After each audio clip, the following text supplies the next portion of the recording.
двигаться дальше. Не огорчалась, что встречи так редки.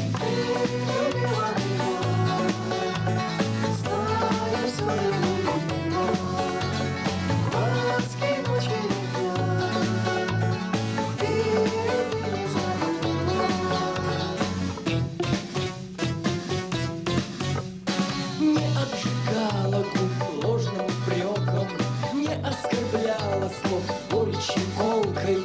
И, притворяясь такой одинокой, вдруг уставала от близости долгой.